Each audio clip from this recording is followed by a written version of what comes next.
Good morning, children. So, today we are going to start our 16th lesson, that is control and coordination in living organism. So we have read about various systems of human body, and one of the important system among that is nervous system, through which all the control and coordination mechanism is going on through in our body. So in all, we can say that our control and coordination mechanism is the manager to ensure coordination between all the different departments of our body, which is necessary to function, which is necessary for the functioning of our body. Okay, so this control is brought about by two mechanisms, that is nervous system and chemical substance. The next picture you are going to see is our nervous system. This is our nervous system. Its main parts are brain, nerves, spinal cord, sense organs.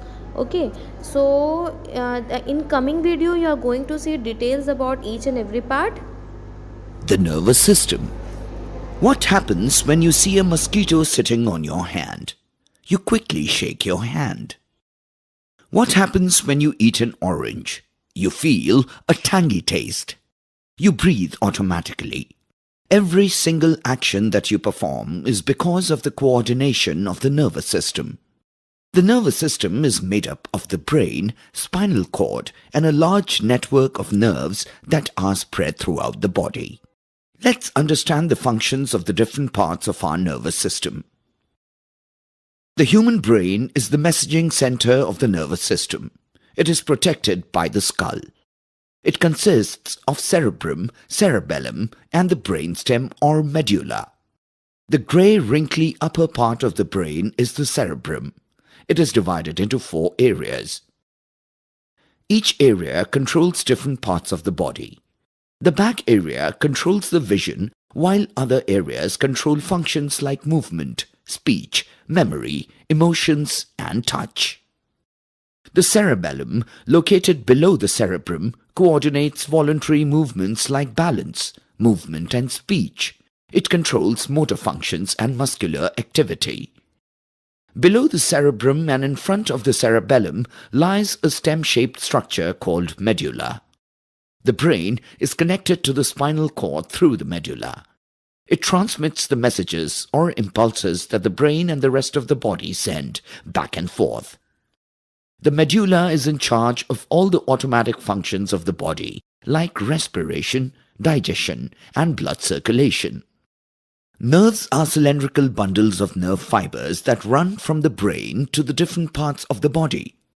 Nerve cells are called neurons. They transmit nerve impulses. The brain has more than 10 billion nerve cells. When you see a mosquito sitting on your hand or feel its bite, neurons are stimulated by the sensation and an impulse is generated. This travels the length of the neuron and is transferred to the next neuron with the help of chemicals known as neurotransmitters. This sequence is repeated across thousands of neurons to transmit information to the brain. The brain processes this information and sends a message back, which is transmitted by the neurons to the hand. This message from the brain is your body's response to the mosquito on your hand. You respond by shaking your hand. There are 3 types of neurons. Sensory neurons are responsible for physical stimuli such as light, sound, and touch. They carry messages from the sense organs to the nervous system about the body's surrounding environment. The brain controls the muscles through the motor nerves. For example, we are able to move because the brain signals the motor nerves to expand or contract the muscles. Spinal nerves perform the functions of both sensory nerves and motor nerves. That is, they carry messages to the brain as well as take orders from the brain to other parts of the body. They are also called as mixed nerves. The nervous system helps different parts of our body communicate and allows the brain to control our body. So children, in the nerves there are 2 types of nerves, that is afferent nerves and efferent nerves. So those nerves which conduct nerve impulses from various parts of the body to brain and spinal cord are called efferent nerves, which conduct nerve impulses from various parts of the body to brain. And in reverse of this, efferent nerves, those nerves which carry the nerve impulses from brain to different parts of the body are called efferent nerves. Okay. In the next part of this video, you are going to see about reflex action.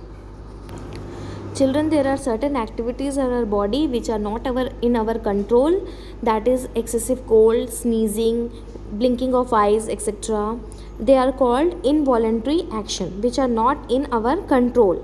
And there are certain activities of a body which are in our control, like standing up, sitting down, walking, talking, etc. So these are called voluntary actions. Okay, so sometimes involuntary actions takes place and save us from various dangerous situations. So let us understand through this with the help of one video which is coming to you with next, and with that you will be helped to understand reflex action, what is reflex action better. Okay, so see it very carefully. Okay children. Reflex actions may be defined as the automatic or involuntary response to a sensory stimulus which is not under conscious control. Some reflex actions are inborn and others are learnt. Inborn reflexes are inherited and need not be learnt.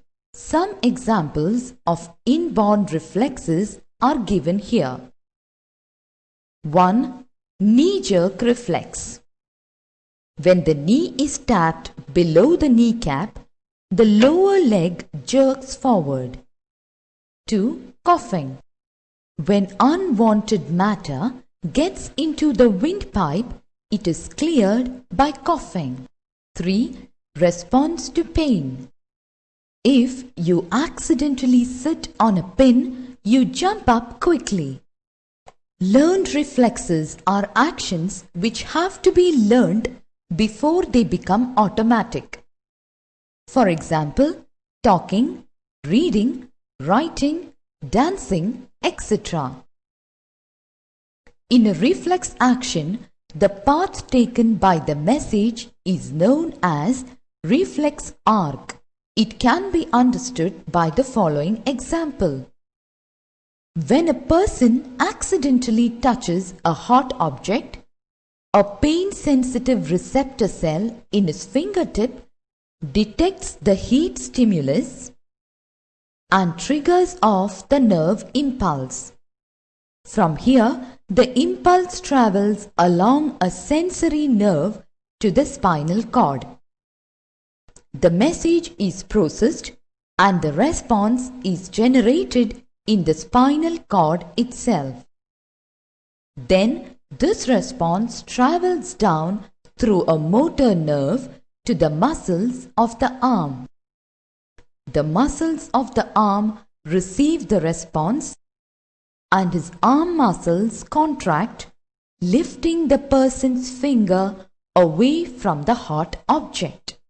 Simple reflex action. The simple reflex action is a purely involuntary action. Example, when a hot object is touched by a hand is withdrawn quickly. When an object approaches near the eyes, blinking. Bone of the knee is tapped. The knee is jerked.